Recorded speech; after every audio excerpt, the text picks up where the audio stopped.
আজ এত বছর পরেও 6 বছর পরেও আমার ছেলেকে কেউ ভুলে নাই।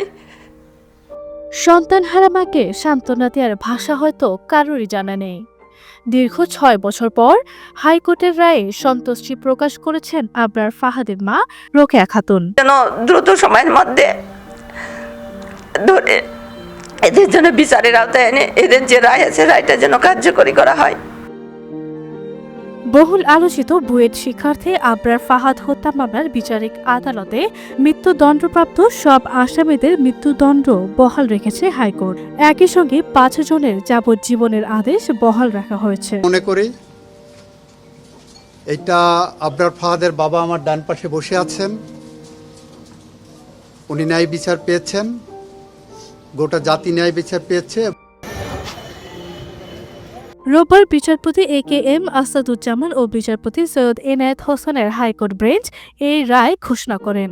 রায় ঘোষণার সময় আদালতের রাষ্ট্রপক্ষ attorney general Mohammad Asaduzzaman, deputy attorney general KB Rumi, Zahirul Islam Sumon, সরকারি attorney general barrister Sumaiya Aziz উপস্থিত ছিলেন। যেটা যে আমরা আসলে হাইকোর্ট থেকে যে এত দ্রুত একটা রায় আসবে, যদি আমি 1 বছর আগের কথা 5-7 আগে আসলে চিন্তাও কখনো করি নাই যে এত দ্রুত একটা রায় আসতে পারে। তো এটা অবশ্যই যে সামনে পরিবর্তিত পরিস্থিতিতে একটা সম্ভব হয়েছে, তবে এখনো হয়তো অনেকগুলো স্টেপ বাকি আছে, সেগুলো যাতে দ্রুত সম্পন্ন হয়। গত 24 ফেব্রুয়ারি আবরার ফাহাদ হত্যা মামলার মৃত্যুদণ্ডপ্রাপ্ত আসামিদের আপিল ও ডেথ রেফারেন্সের শুনানি শেষ হয়। প্রসঙ্গত 2019 সালের 6 অক্টোবর রাতে বুয়েটের শেরেবাংলা হলে আবরার ফাহাদকে পিটিয়ে হত্যা করা হয়।